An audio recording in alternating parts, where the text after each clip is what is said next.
there are no mistakes in the universe. You cannot miss it. But the only thing that you will miss is not doing it, not betting on yourself.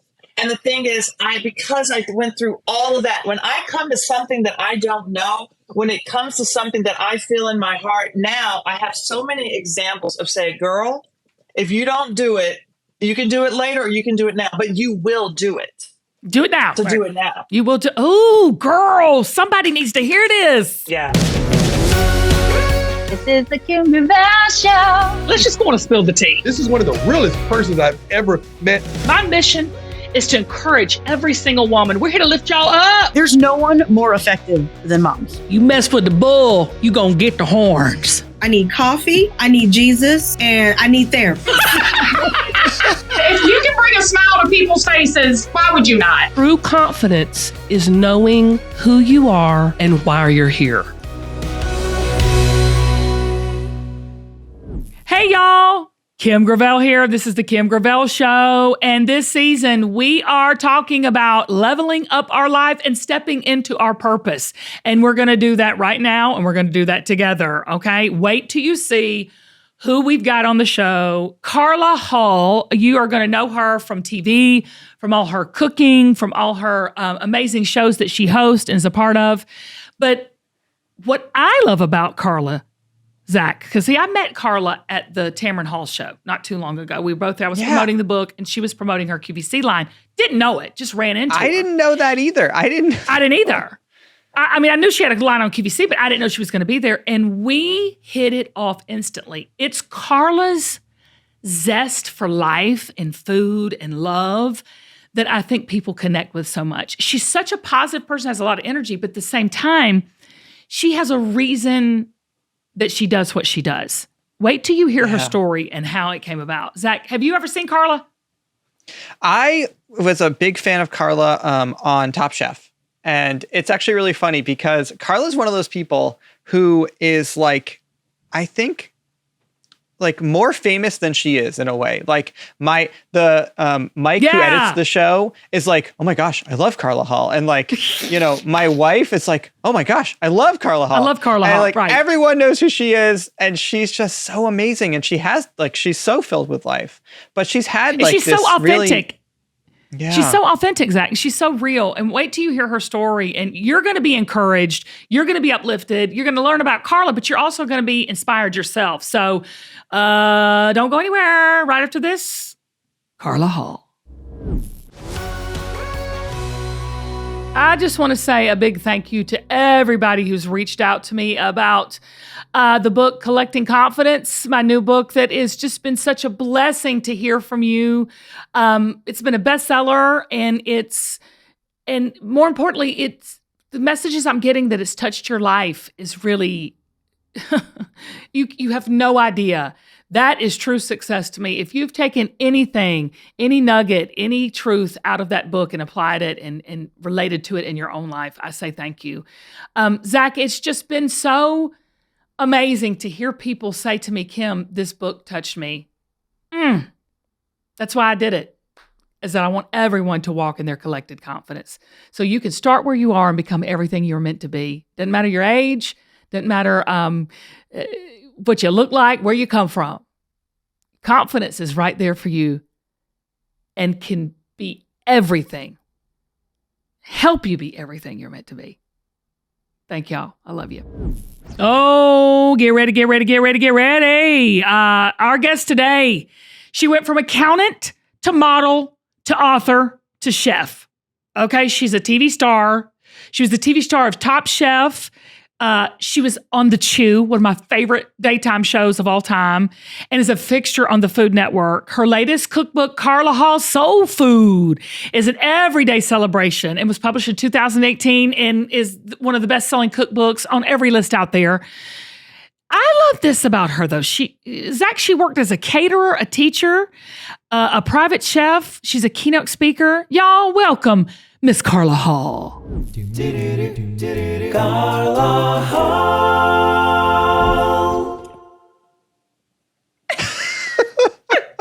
I would like to package that up in a to-go box, please. It is. We're going to send it right to you. Isn't that fantastic? And you deserve it. You deserve the biggest intro. Carla, how are you?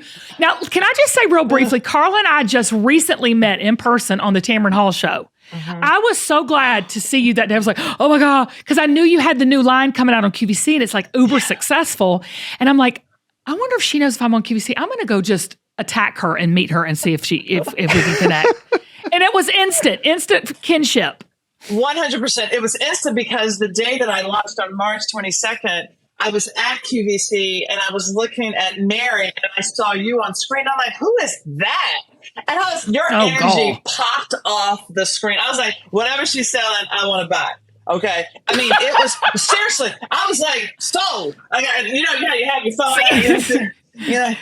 Oh, girl, amazing. I've tapped that app. Yeah, I've tapped that app a million times. All right, so Carla, listen, we got to talk because there's so much to talk. You've done so much, girl. I mean, where have you not been and what have you not done? I have not done race car driving. Yet. Okay. Yet. Now, see, Carla, you're speaking it out in the world. You're gonna end up in a race car. Right. Yeah. I have 100%. Not. What was I gonna? I haven't jumped out of a plane. Oh well, let's not. I don't know if I. Okay. Kim's a big fan. It's okay. Kim's a big fan. No, but you know what? So do you know Enneagrams? I'm a 7. And it's called the Adventurer. I'm an 8. Oh, okay. I have a wing 8. It makes so much sense. I'm a 7 wing. I'm 8. wing 7. So we're like this. We are a box. Yeah. We are literally a box. We are complete. We are complete. And so I don't mind starting over. I don't mind not knowing, but I'm curious about a lot of things. I know sometimes what stops people is the fear of the unknown, where I am propelled by the unknown. And so you see it as an adventure. I see it as an adventure. And my motto is say yes, adventure follows, then growth. Oh, nice. Mm-hmm. Say yes, adventure follows, and then growth. Yes. Okay. I did not know this about you because, I mean, I see you as the chef. I see you as this, very accomplished, TV star in the culinary world. You didn't go to culinary school, Carla, until you were 30? Yes, correct. I was 30. Okay. How did that all happen? Can you give us your journey, of how that happened? Yeah. So I wanted to do theater. I did theater from 12 to 17. I know you can't tell I'm a little shy. You know what? No, seriously, Kim. Y'all, you're laughing, Zach. But I was super, super shy up until 12. Really? And I saw my first play, Bubbling Brown Sugar, on Broadway. My uncle was in the chorus, and I went home and I was saying one of those lines as one of the characters for a month. And my mother's like, oh my gosh, what am I going to do with this girl? And one of her friends said, put her in theater. And she found a theater camp at the YMCA. And I went to the theater camp, and it was like you couldn't even. It was like the box was shattered. So theater really saved me, I think. And so I then was part of the Nashville Academy Theater in Nashville, Tennessee, obviously. And then I wanted to go to a conservatory, and I didn't get accepted, or my acceptance was deferred at Boston University. That rejection sort of shut me down, and I went an about face to accounting. Carla. I know, right? So then I did accounting. So in accounting, they're like, okay, if you're going to do this, they're pushing public accounting. Okay, take the CPA exam. All right. And now I'm working for Pricewaterhouse in Tampa, Florida. And I'm going to be sitting for the CPA exam. And then all this time, I'm like, oh my gosh, I hate my job. I don't want to be 40 and hate my job. So I did another pivot, but I continued to study for the CPA exam while I was over in Paris. And I had one telephone number and a girl I didn't know. And I went to Paris with that one telephone number, couldn't speak the language. I had 10 words of French and thought I was going to starve because I didn't know how to, I was ordering food that I didn't know how to pronounce, and they wouldn't give it to me until I got it correctly. And, Un croissant du beurre, so I could play coming from Nashville, Tennessee. And they're like, Un croissant du beurre. Not only did you not know the language, but then you had a different dialect altogether. Okay. You know what I'm saying? They couldn't even understand that. Okay, but Carla, you're telling me all this, and I just had this massive aha moment in my head because your calling finds you. Yes. Even if you make a mistake. Yes. I got cold chills when I just said that because somebody needed to hear that. Yes. Because you said that one rejection made you go into a clearly you're brilliant, but like accounting, you need to be with people, not numbers. 100%. You need to be, you know what I'm saying? You're light, you're joy, you're happy, you're entertaining. Like, but it found you, Carla, at 44 when you went on Top Chef. That changed your whole life. Y'all, I'm getting cold chills. Somebody needs to hear this, Carla. No, 100%. That even if you missed it. But there are no mistakes in the universe. You cannot miss it. But the only thing that you will miss is not doing it, not betting on yourself. And the thing is, because I went through all of that, when I come to something that I don't know, when it comes to something that I feel in my heart, now I have so many examples of say, girl, if you don't do it, you can do it later or you can do it now, but you will do it. Do it now. So do it now. You will do. Oh, girl, somebody needs to hear this. Yeah. I mean, and it is a blessing. Nothing is also lost. Every single thing that I've done, I can still see the benefit of doing that thing. Accounting, going to Paris, working at a lunch delivery. I started a lunch delivery service, but when I was in London modeling, I ended up working at a sandwich shop, right? And then that informed when I came back to DC after that to start a lunch delivery service using all the things that I had eaten and was experiencing in London. So nothing is wasted. Nothing is wasted, and it's never too late. You know, when you decided to go be on Top Chef, how did that all come about? Because everybody remembers you from Top Chef, and then we got to talk about The Chew because that was my favorite all-time show, and they should have never canceled. I mean, it should have never gone off air, and we'll talk about that in a second. But like, what made you want to go and say, you know what, I'm going to try on Top Chef? Because you didn't actually win Top Chef, did you? You were runner-up. No, and this is why I tell people you don't need to win. But this is how Top Chef came about. I had a long Christmas season. I was sitting on the couch, and that's when I just binge and, let the TV do its work, And I was watching Top Chef from season 1 to 3, and season 4 was about to start.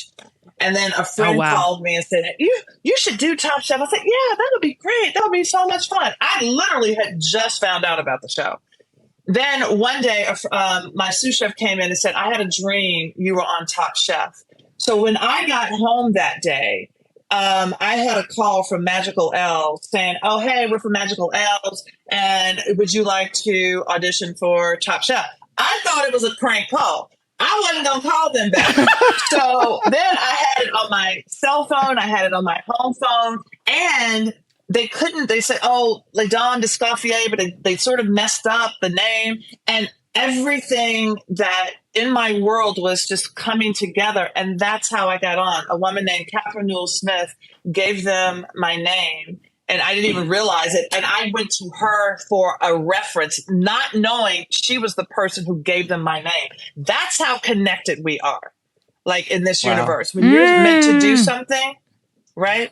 And it'll find you. But look, check this out. So here I am. I'm up there at CIA for my interview, and I go in. They don't say anything. I'm like, okay, I'm going to go home. Now, I have to take a train from DC. I am in the train station, and I am looking at my phone. I had a message. I was going to call my husband. I said, oh, I have a message. Let me get that before I leave because I'm going to get on the train. And it was them asking me to do a callback.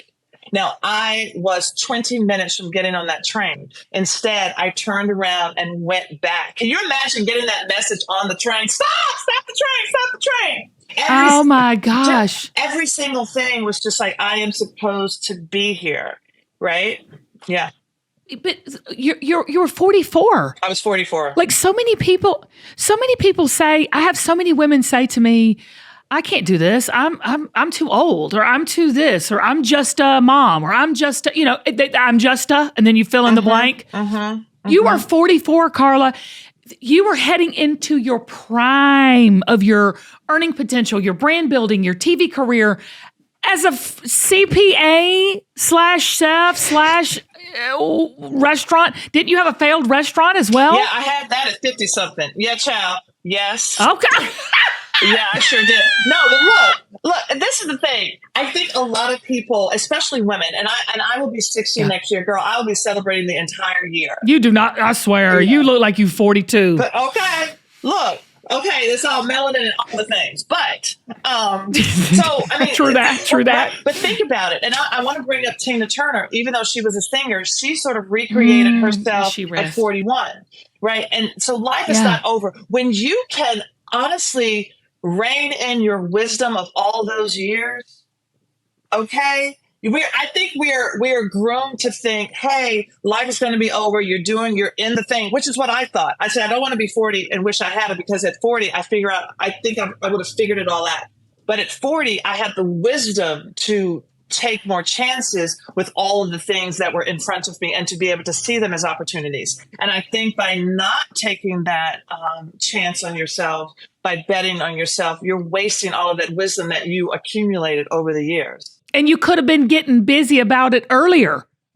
Do you know what I'm saying? Yeah. Like bet on yourself now. Okay, so then you go to Top Chef, and then comes the chew.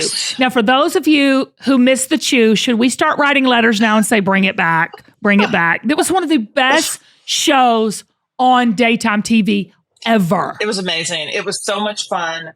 7 years. I think it was something like 7 years, 1,200 shows or something like that. I've been saying 2,500, but I think it's only 1,200 because, hyperbole once you get away from it. But one of the things that it felt like 2,500, but it was, when I tell you, it was so much fun. So I was asked to do Top Chef All-Stars in 2010. I was like, oh my God, I don't want to do it. I don't want to do it. The producers called me 3 times and I said, okay. Finally, I said, okay. And one of the producers said, make it part of your business plan. And I was like, because before me, I was just doing it for a lark. I was just doing it for a personal experience. I wasn't thinking about it fitting into my life. And so at the time, career, right.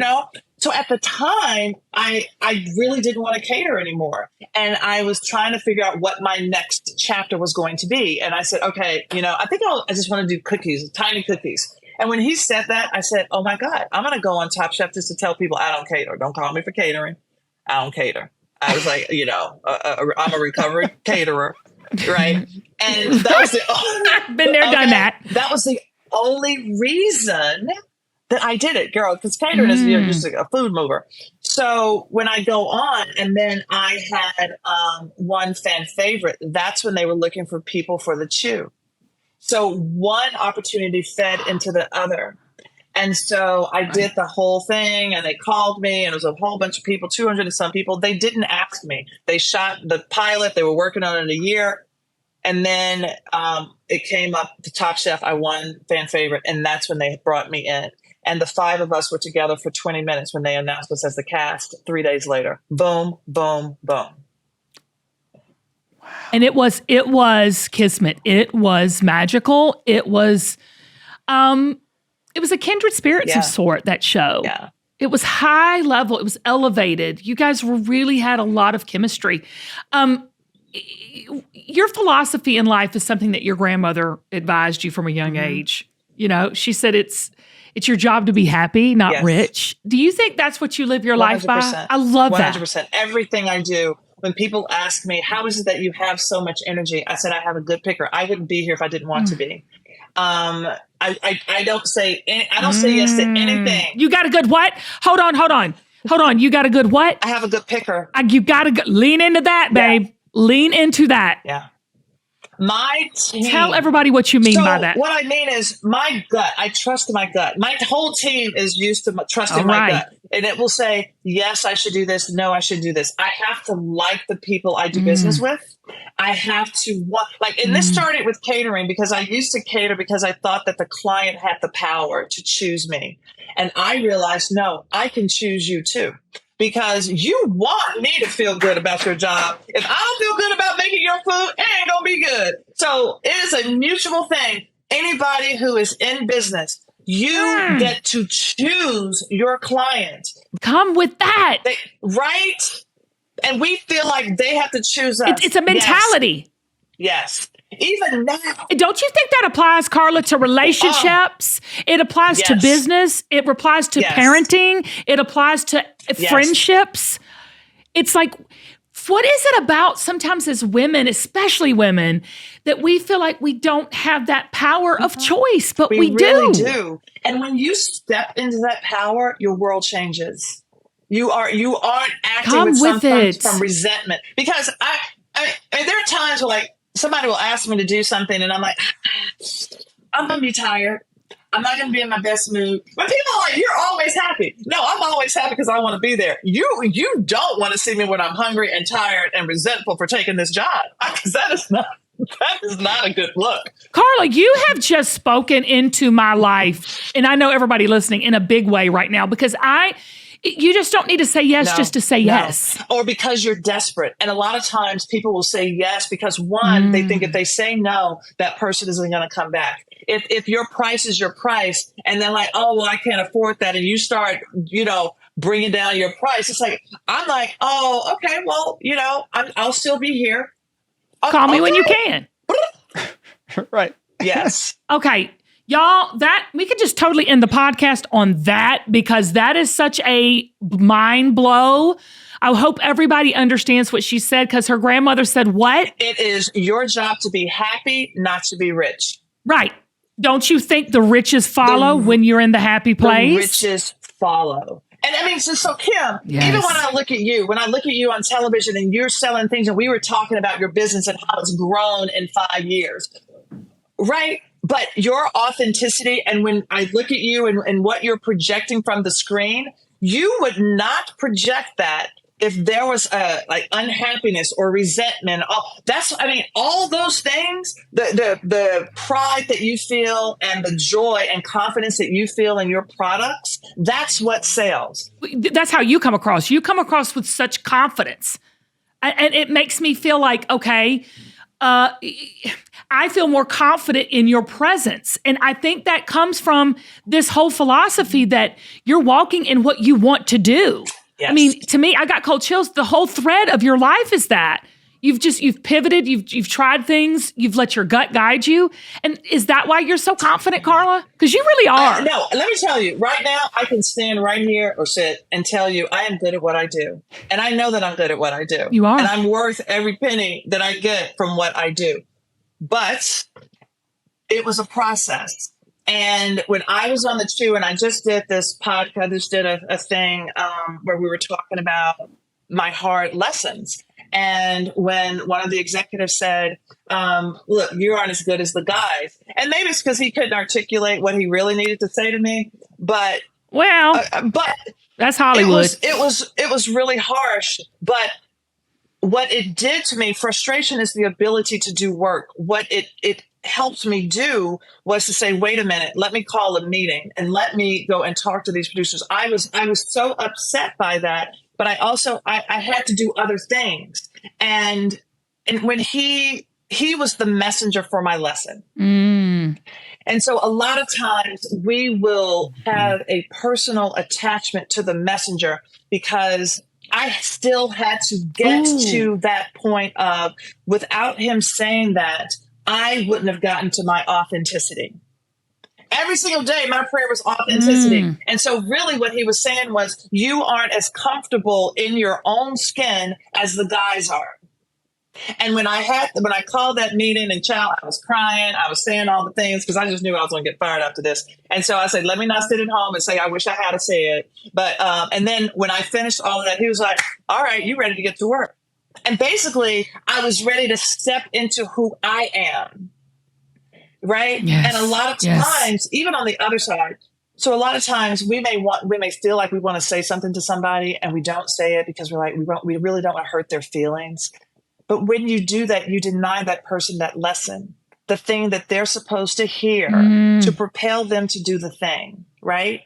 And so I have learned not to take it personally when the lesson or how the lesson comes to me. But I'm grateful. If I make it to the other side, I'm better than I was when I was hurt or in angst or whatever. Now, I'm going to tell you this. When somebody says something to me and it may be hurtful, I'm like, oh, hold on 1 second. I check in. If I don't feel anything about it, I say, child, that's not mine. That's not for me.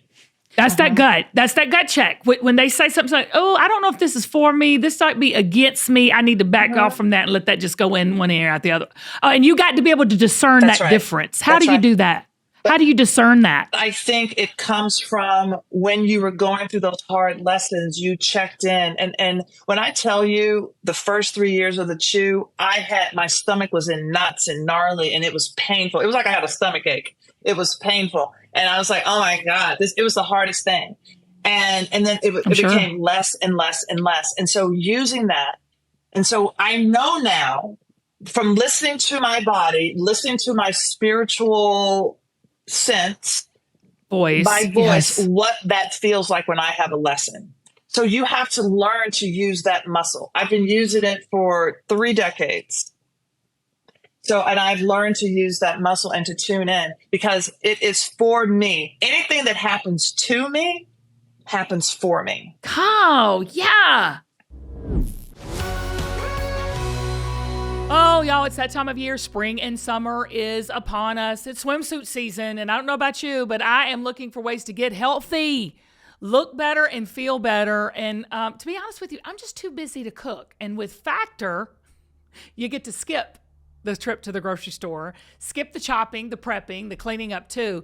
Factor's fresh, never frozen meals are ready in just 2 minutes. And y'all, they are super, super yummy. And when I say fresh, they are fresh. Fresh ingredients, easy preparation. Pop them in the microwave, heat them up for 2 minutes, and you're done. All you have to do is heat and enjoy, and then you can get outside and soak up that summer weather. Let me just say this too. If you're on a budget, okay, this month, by cutting back on takeout, you're going to save hundreds of dollars. Just get Factor instead. It's cheaper, it's easier, and it's faster than any restaurant or delivery or takeout. Chef prepared, dietitian approved, and just ready in 2 minutes. This spring, get Factor and enjoy clean eating without the hassle. Simply choose your meals and enjoy the fresh, flavor-packed meals delivered right to your door. Again, ready in 2 minutes. No prep, no mess. That's Factor. Head to factormeals.com/Kim50 and use code Kim50 to get 50% off your first box. That's code Kim50 at factormeals.com/Kim50 to get 50% off your first box. Enjoy, y'all. Let me ask you this, because I'm so glad you're part of the QVC family with us. It is a family. It's an amazing place to be. Now, you got to be able to bring it. Right. No joke. It is no joke. And it is a fake reader. I mean, people know authenticity there. You can't fake it till you make it. Cannot. You just have to be who you are. Yes. It's live TV. You know, you've done a million TV shows. So tell me about your line. I love the fact that it's called Sweet Heritage. Mm-hmm. I know the story behind it, but can you share it with other people? Because it's absolutely beautiful. Well, I really wanted to, when I think about cooking and I think about how I started cooking, it really was about my grandmothers, Freddie Mae and Thelma. My grandmother was Thelma too. Stop it. My grandmother was a Thelma too. Yes, honey. Grandma Thelma Hardy. All right. Yes. I even called my chicken Thelma at the restaurant because my grandma's chicken was so good. And I know she would be like, she was my mascot. Our mascot was like the chicken Thelma. Yes. I love it. No, so my whole thing is about heritage and joy and love and bringing all of that together and learning how to cook with love and live with joy, but also honoring my heritage. Food holds so much of our culture. And so I knew that I wanted my motif or my logo to have those okra flowers to remind myself of my ancestors in Africa. And yes, to anybody else that may just look like a flower, but they mean something to me. So all of my things are charged with my ancestors and my grandmothers and all of that. And I wanted the colors to be bright. And just when you have them in the kitchen, you're like, oh my gosh, this just sparks the place up, right? And then also I got to work with the engineers. I didn't realize how much I was going to enjoy that process. To say, I like that, but I think the handles need to be a little bit bigger because I have big hands and I want these colors. Like all of that. Usually people sort of outsource that part. And I am very much involved because that's how I think. That's how, and when I am up there, and it took 4 years, when I am up there and I'm talking about these things, I am so happy and proud because this little baby was impregnated for 4 years, right? And it has just... It's like giving birth. It's like giving birth. It really is. And let me tell you, talk about the QVC family. Everybody has just taken me under their wings, and they've been just so supportive and just sort of saying, "Hey, Carla, we got you." And I never feel alone by being on camera with any of these personalities. And it's just been wonderful. Well, and everybody loves it. It's a huge hit. I'm just going to give a little shameless plug because your immersion blender is so honking good. I'm not kidding you. Child. That thing. It's powerful, isn't it? I bought 3 of them and girl, I think I could wash my clothes with it. I mean, I think I could just put it in a thing of water and wash the clothes. I mean, it is so good. I'm not kidding you. Yeah, let me tell you about that. Okay, so I said, if I'm going to do an immersion hand blender, it has to be really powerful because I would never use them to puree suits because they're never powerful enough, and I like really smooth suits, right? So, girl, I forget how powerful it is. I can't tell you how many times I forgot the thing was powerful, and I'm cleaning up splatter from all over my kitchen. What? I'm like, it's okay. so good. It's the best one I've ever had because I buy them and they die. They like and yours is. I bought 3 of them. I bought 2 for gifts, and everybody's like, "This blender is so good." Y'all go try the blender. Trust what I'm telling you. And that's on 1. You turn up to 10. You better stop. You better watch out, child. Level 10. Girl, I ain't got past 3. What are you talking about? What are you talking about? I'm afraid of 10. I'm afraid of 10.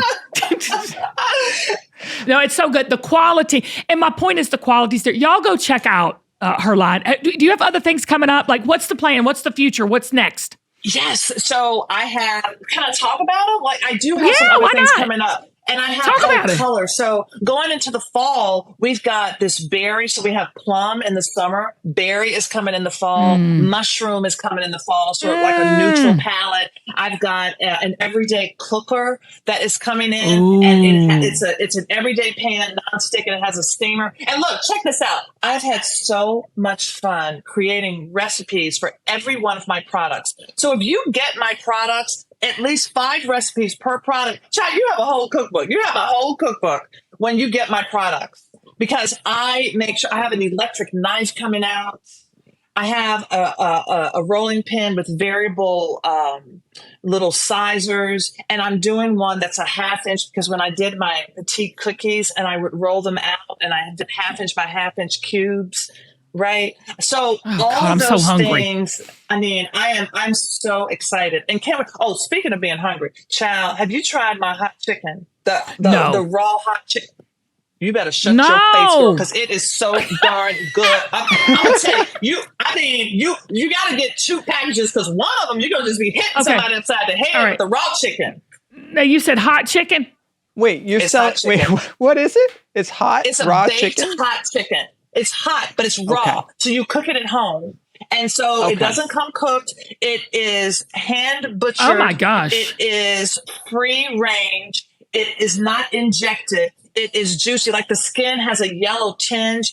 When I say hand butchered, it's not going to come to you with all kind of flabby fat hanging off of it because somebody took a knife and cut that thing and it's a half of a bird. Carved it out, hand seasoned, and cryovac. So while that chicken is resting in that cryovac, all those spices are going into it. And when I tell you it is so juicy and not injected. Oh, I'm getting juicy and not injected. I wish I could say the same about my face, but I can't. Kim, shut up, girl. Shut up, girl. Juicy. Okay, so you're Ann. You're J and I. Juicy, I'm juicy and injected. And I'm injected. And I'm injected. All right, girl, we got to do something real quick. For every guest we have, we do this thing called rapid fire. Rapid fire questions.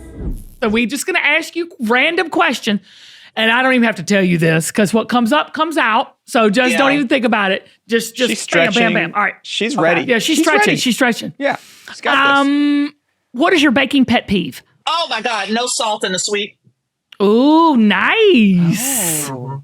Mm-hmm. Nice. That's a good little tidbit too. We're always telling the bakers on the baking championship shows, you need more salt. You need more salt. Salt balances sweet, so things don't taste overly cloyingly sweet. You need salt and acid. It's a balance. Nice. Some people overdo it with the salty sweet, but okay. Well, I think I overdo. Baking is always, to me, that's like a specific science. I'm not a good baker because I'm let's put a little of this. It doesn't have to be exact. Yeah, but there are some things you can do with that, like a chocolate mousse. You have some chocolate, you have some cream. You can do that with that. Like any kind of puddings, you can sort of flow. You can be like willy-nilly. Okay. But when it comes to, and even biscuits, if you use like a self-rising flour, you can kind of be willy-nilly because you feel the dough. But when it comes to making things consistently the same, you really do need you need to respect the recipe. Ooh, respect the recipe. That was my next question. What's the secret to making great biscuits? Whisking your flour before you measuring it. Seriously. There are so many secrets. Whisking, yes. People don't know how to measure flour. Okay, I'm working on that too. I'm working on like the whole, okay. So people don't know how to I'm so excited. Oh God, if you're making biscuit mix, I'm about to come. Okay. I'm one of few biscuit queens. But look, I love a good drop biscuit. Oh, okay. So when you're making biscuits, when you're biscuits or cookies or cake, when you're measuring your flour, this is settled into your cup. A lot of times they will take that cup and they're like all in the bag, and they come out with that pressed flour. And they're like when that could be 1 1/4 cups.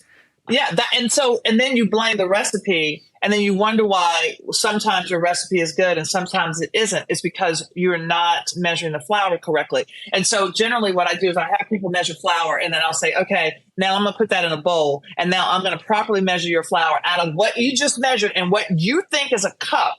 I'm going to whisk it. I'm going to spoon that flour into a measuring cup, scrape it off, and then 9 times out of 10, I'll have 2 to 3 tablespoons left in that bowl.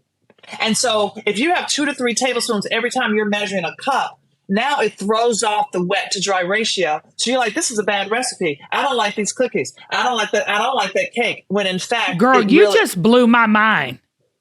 Yeah. I have never heard that before. Oh my gosh. Okay. I've got one that's going to throw you for a loop. Okay.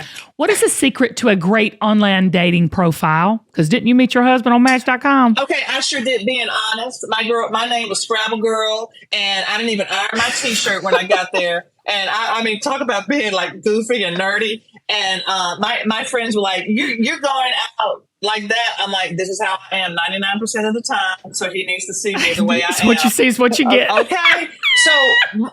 So the thing is, to be honest, don't try to trap somebody by being who you hope you were going to be, because the real you will show up, and somebody's going to be disappointed, right? Mm-hmm. So y'all keep it real, keep it 100. Why do you gargle with coconut oil? Oh, to pull out all of the impurities in my mouth. So, okay, these baking shows, I'm going to tell you, the baking shows, y'all, I take one for the team. Everybody say, "Oh my God, you get to eat all those sweets." I'm like, it starts out with 12 bakers. Okay. It's a lot of bakers. You have to eat. It's just a bite. 12 bites of anything is a lot. Even a piece of cake is like maybe 6 bites. So you have 12 bites. You just sitting there eating 2 pieces of cake. So, and then I start to feel a lot of like stickiness in my mouth. And so I do the oil pulling. And so it pulls that. It's microbial. So it pulls in all of the impurities and you spit it out. And so it actually helps. It helps your sinuses. It does all kinds of things. Oh, I'm going to do that. I'm going to try that. I've heard about it. Okay. Who's your celebrity crush? Jamie Oliver. That's the first one that came up to my head. Ooh. I mean, he's my celebrity, food crush. That's a good one. Idris Elba might be up in there somewhere too. Everyone, Idris Elba. He is very fine. Fine. I'll take that. Favorite junk food? Oh, hot dogs. God, I'm about to order some hot dogs right now. Oh my God. I was talking about it earlier. I love hot dogs. I mean, I love hot dogs. Me too. What is it? It's just so bad. It's good, right? It's just so bad. It's good. Dogs to QVC. I literally am saying, what about hot dogs? I have a whole chapter. What about them? In my Carla Hall Soul Food with hot dogs. I have a whole chapter on hot dogs. Okay. What is your favorite topping on a hot dog? Because I have mine, and it's not weird. It's just a little different. Well, it's weird. First I take Zach is like weird. I'm like, it's weird. It's weird.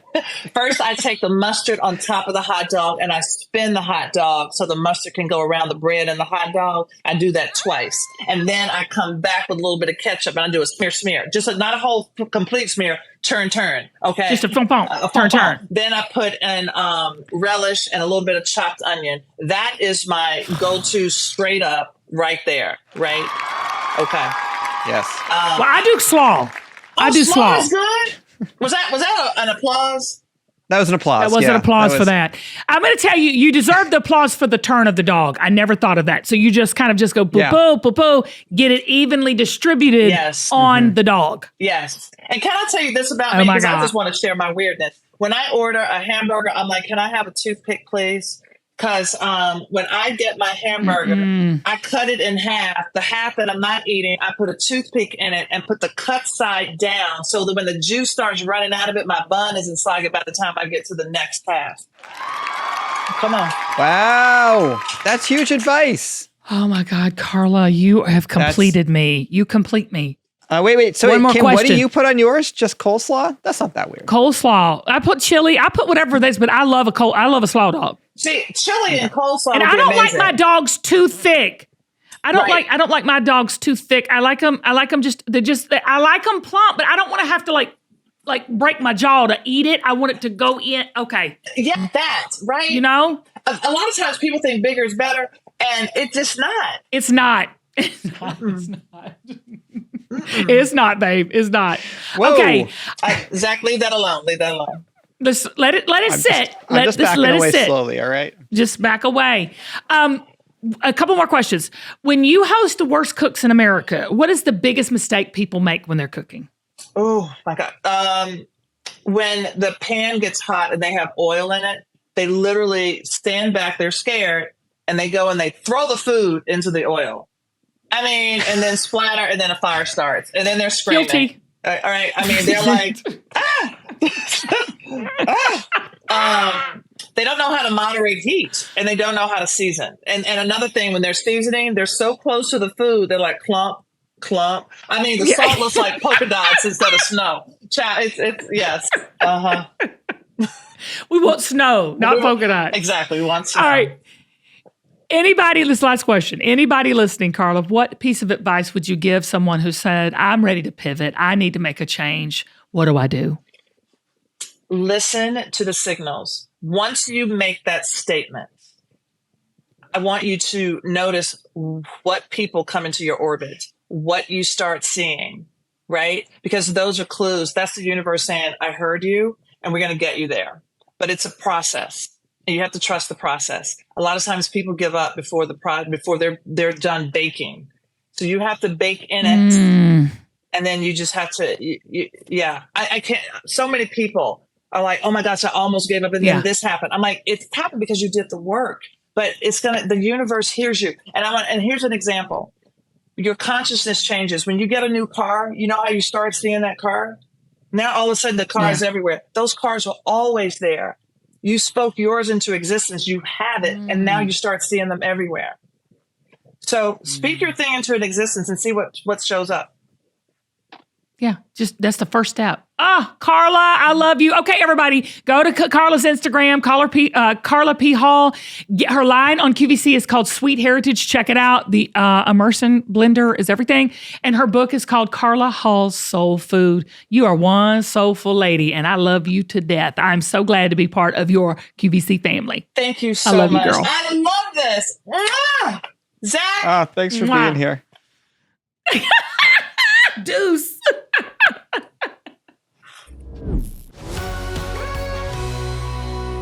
Okay, Zach, so many practical tips and also nuggets of wisdom with Carla.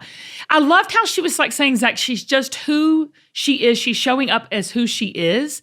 And what her grandmother told her about pursue happiness, not riches. Yeah. That blew my mind. So good blew advice. My mind. Yes. You see someone like Carla, at least I do, and I'm like, oh, she's doing exactly what she needs to be doing. Like she shouldn't be. Can you imagine her as an accountant? Like that just makes like. Well, I'm sure she's brilliant, but it's like, girl, you were made for this, right? Yeah, you know, like, right. So, but it found her again, and that's what I want to tell everybody watching right now. Whatever you have that you have in your heart to do, it's not too late. Carla was 44 before she even entered Top Chef. 44 years old. Okay, so wherever you are right now, just put it out there and get started. Take that one step, and you'll be surprised how it will show up for you and find you. All right, till next time, everybody, tell somebody about the Kim Gravel Show. If you want that little bit of encouragement and you want to share the love with others, we'd appreciate it because we love you tuning in and listening.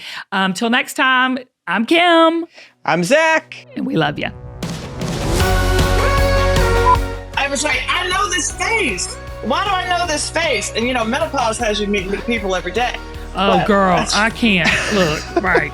I can't remember my own children's names, much less anything else. I can't remember my mama's name and I call her mama. It's like if you hover over her image, you can expand the frame in the upper right. She's big. All right, let's do it. I was going to make her even bigger because that's what she's entitled to it. I was no, like, I'm too big already. I mean big. All right.